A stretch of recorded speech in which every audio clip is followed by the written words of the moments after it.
রাজ্যে উচ্চশ্রী পোর্টাল পুনরায় চালু হতেই যেখানে প্রাথমিক শিক্ষকেরা স্বস্তির নিঃশ্বাস ফেলছিলেন, ঠিক তখনই স্কুল শিক্ষা দপ্তরের তরফ থেকে চলে এলো মস্ত বড় একটা আপডেট।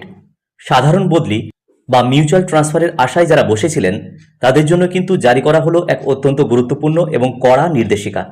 গত 10ই জুলাই 2026 তারিখে রাজ্যের স্কুল শিক্ষা দপ্তরের কমিশনারের তরফ থেকে এই নির্দেশিকা পাঠানো হয়েছে।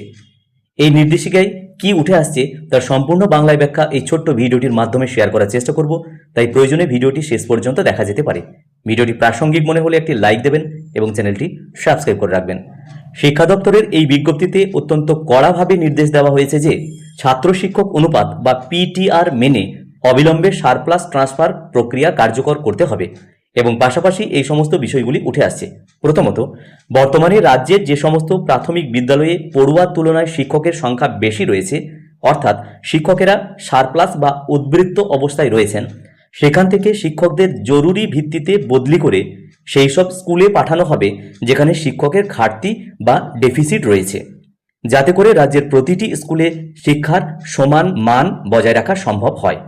দ্বিতীয়ত এবং সবচেয়ে গুরুত্বপূর্ণ বিষয়, যে সমস্ত প্রাথমিক বিদ্যালয়ে বর্তমানে কোনো পড়ুয়া নেই, অর্থাৎ যাদের জিরো এনরোলমেন্ট রয়েছে, সেই সমস্ত স্কুলের শিক্ষক শিক্ষিকাদেরও আর সেখানে রাখা হবে না।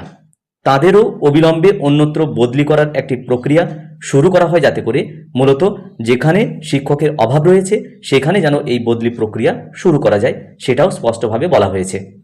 অবশ্য সরকারের এই নতুন পদক্ষেপের পিছনে রয়েছে রাইট টু এডুকেশন অ্যাক্ট 2009। 2009-এর এই আইন অনুযায়ী যে কোনো প্রাথমিক বিদ্যালয়ে ছাত্রছাত্রী এবং শিক্ষকের আদর্শ অনুপাত হতে হবে 30:1। এই আইনকে হাতিয়ার করেই এবার অত্যন্ত তৎপরতার সাথে কাজে নামতে চাইছে শিক্ষা দপ্তর। দীর্ঘ প্রতীক্ষার পর শিক্ষক শিক্ষিকাদের বদলি পোর্টাল খুললেও সরকারের এই সারপ্লাস ট্রান্সফারের উপর বাড়তি জোর দেওয়ার কারণে সাধারণ বদলি বা মিউচুয়াল ট্রান্সফার প্রক্রিয়া কিছুটা হলেও ব্যাহত হতে পারে বলে অনেকে মনে করছেন। কারণ সরকার এখন সাধারণ বদলির চেয়ে জরুরি ভিত্তিতে এই সারপ্লাস ট্রান্সফার আগে করতে চাইছে।